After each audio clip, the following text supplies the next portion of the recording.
Oi galera, tudo bem? Bom dia a todos e a todas. Que bom a gente estar aqui, né? Todo mundo com saúde. Espero que essa aula encontre a todos vocês e as famílias com saúde, né? Que é o mais importante, né? E que vocês continuem estudando. A gente está aqui hoje, né? Aqui no nosso fundo aqui da tela, fazendo essa homenagem a esse mês da consciência negra. Nós desenvolvemos esse projeto Novembro Negro, né, esse mês, e foi muito importante a gente debater e discutir esse projeto, né? E o mais importante, para além do conteúdo, é entender por que a gente discutiu o projeto Novembro Negro na escola. E aí você faz uma pergunta: o que isso tem a ver comigo, né? Para que serve essa informação? E aí o projeto Novembro Negro, ele vem num contexto da lei, né? A lei federal, que determina que as escolas públicas e privadas de todo o país, de ensino fundamental e médio, têm que trabalhar a temática da história, da cultura, da população negra para a formação da sociedade brasileira, né? Isso também está previsto no Estatuto da Igualdade Racial, né, que é outra lei que determina a mesma coisa. Mas essas leis elas não são gratuitas. Elas vêm baseadas num princípio de que a população negra no Brasil é a maioria da população, né? Nós somos mais de 54% da população brasileira, né? E a pergunta que se faz é: essa população, que é a maioria da população brasileira, tem acesso a todos os recursos, a todos os benefícios que a sociedade pode oferecer? Aos negros é dada a mesma condição que os brancos no acesso à educação, a trabalho, à saúde, a oportunidades? E quando você faz essas perguntas, a resposta vai ser, infelizmente, não. O Brasil é um país extremamente desigual, do ponto de vista econômico e do ponto de vista racial. Os negros são a maioria dos pobres, dos presos, dos favelizados, dos que têm menos escolaridade, dos que recebem menores salários. Então, discutir o projeto Novembro Negro é discutir a gente, a nossa realidade, a nossa sociedade, né? Existe, é claro, uma confusão fruto da ignorância que associa a questão da negritude à cor da pele, né? Isso já está ultrapassado, gente. Uma das palavras que nós pesquisamos a primeira tarefa do dia 4 de novembro foi a miscigenação. O Brasil é um país misturado, né? Eu mesmo sou filho de mãe negra, né? E tem um nome no meu sangue, das minhas origens, ex-escravos. Então, assim é o Brasil, né? O Brasil é esse país. E a gente tem que se orgulhar da nossa origem e saber que através de muita luta e consciência a gente pode, né, vencer o preconceito, né? E tivemos agora recentemente esse caso infeliz, né, do João Alberto lá no Rio Grande do Sul, que deixou todo mundo chocado, porque foi na véspera do dia da consciência negra, e que demonstra a realidade. Aquilo ali foi um choque de realidade para quem ainda diz que o racismo não existe. E é preciso entender que não adianta, como se diz, não adianta você dizer que não é racista. Você tem que ser antirracista. E como é que se faz isso? Batalhando, lutando, questionando, né? Esse meio que a gente vive. Um dos meios mais efetivos que você tem que demonstrar isso é através do estudo, né? O estudo é a oportunidade, é a ferramenta que o pobre tem de procurar uma ascensão social. Então estudem, valorizem esses momentos e essas oportunidades. Estamos num momento difícil da vida de todo mundo, mas que não sirva de desculpa para a gente não estudar, tá bom?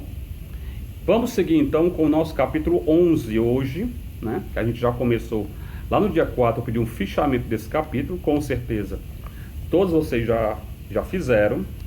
E hoje eu vou dar para vocês uma pequena explanação sobre esse capítulo, para que vocês possam executar a atividade.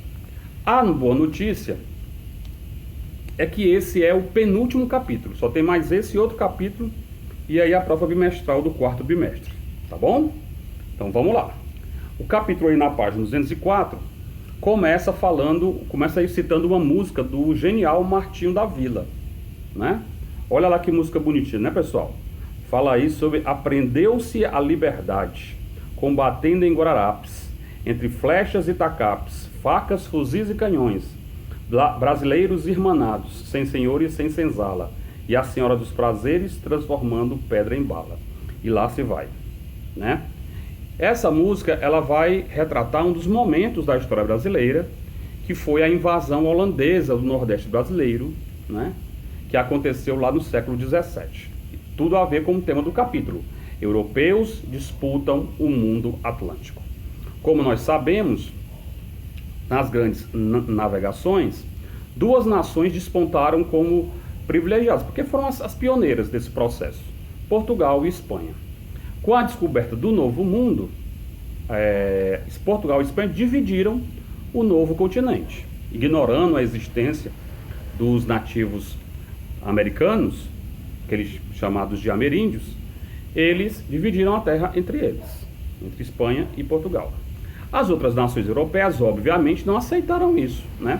Então, Inglaterra, França, Holanda se lançaram também, né, em ações para conquistar territórios, colônias, porque essas colônias eram importantes fontes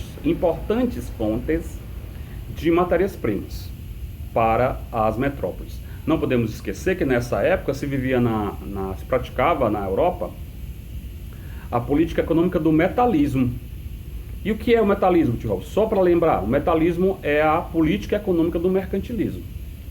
Quer dizer isso? Quer dizer que através das atividades mercantis, do comércio, as nações procuravam arrecadar mais metal precioso, e aquela que tivesse mais metal precioso era a nação mais rica. Então era preciso obter metais preciosos. Haviam duas formas de obter. Ou você descobriu uma mina, né, de ouro, de prata, que te desse esse recurso, o que era mais raro, ou você praticava o comércio, para você arrecadar recursos, não é? Então, as colônias tinham um papel fundamental de fornecer matérias-primas. Por isso que quando o Brasil foi colonizado, foi encontrado pelo Pedro Álvares Cabral, qual a primeira preocupação dele? Está lá na carta de Peru Vaz de Caminha. Não tem nem ouro nem prata aparente, né? Então foi uma preocupação, tanto é assim que o Brasil ficou abandonado por 30 anos. E quando ele foi iniciar a colonização, qual foi o produto que foi inicialmente explorado? O pau-brasil, era a madeira, né? De onde se extraía aquela tinta valorizadíssima na Europa para o tingimento dos tecidos. Ou seja, era preciso encontrar aqui alguma coisa que pudesse ser explorada. Com o passar do tempo, a gente viu que outras coisas vão acontecendo, né, para que o Brasil pudesse ser inserido nessa economia mundo, nesse sistema de comércio. E aí veio a cana-de-açúcar, né, e aí o tráfico negreiro, e o Brasil passou a ser um elemento importante nesse processo da economia mundo europeia, tá bom? Então a gente tem que, aí na página 205, ele vai falar sobre a União Ibérica, né? Nós sabemos que em 1580 o rei Dom Henrique, Dom Henrique de Portugal, faleceu. E aí o seu parente mais próximo, né? Ele tinha um bispo muito idoso, que faleceu logo em seguida. E aí nós tivemos o próximo parente era o Filipe II, que era rei da Espanha.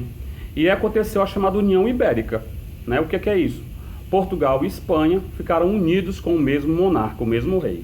Não podemos esquecer que naquela época existia o sistema absolutista, ou seja, o rei mandava em tudo, né? Ele tinha lá, alguns tinham até um arremedo de parlamento, mas o que valia era a vontade do rei, porque o rei acreditava que ele era indicado por Deus, né? Então ele mandava em tudo, ok, pessoal? Nesse processo de União Ibérica, o rei Filipe II era um rei muito católico, ele era um católico devoto.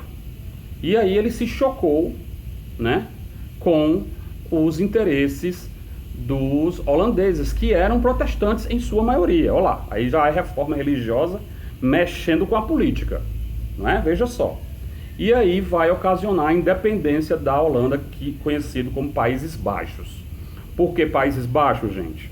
Porque vocês sabem, né, que a Holanda ela está praticamente numa depressão, ela é abaixo do nível do mar, né? Então quem já foi na Holanda ou já pesquisou lá, tem diques, que são uma espécie de barreiras para impedir que o mar, né, entre, evidentemente, e inunde o território holandês. Então por isso o nome Países Baixos, ok? E aí teve essa disputa. Mas a Holanda, com o passar do tempo, vence essa disputa e se torna uma nação independente. E vai passar a disputar com a Espanha os domínios coloniais. Eles vão criar uma empresa, a Companhia das Índias Ocidentais, que vão ter como princípio disputar essas colônias, especialmente explorando um produto que na época era valorizadíssimo, o açúcar. E onde é que se produzia mais açúcar à época? No Brasil, né? Então o Brasil vai ser alvo dessa ambição, dessa ganância e dessa disputa. Os holandeses vão primeiro invadir a Bahia, vejam aí na página 206, e na página 207 vão invadir Pernambuco. Na Bahia não vão ter muito sucesso, em Pernambuco vão ter sucesso, e vão ficar 24 anos no território onde hoje é Pernambuco, de 1630 até 1654.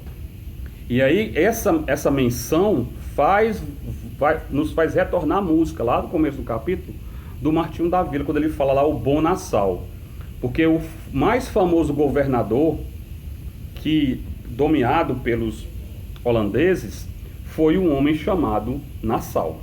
Ele vem da Holanda, faz uma série de intervenções urbanas, melhora o aspecto geral, né, das cidades, e aí se torna inclusive popular. Vai praticar também Conde João Maurício de Nassau.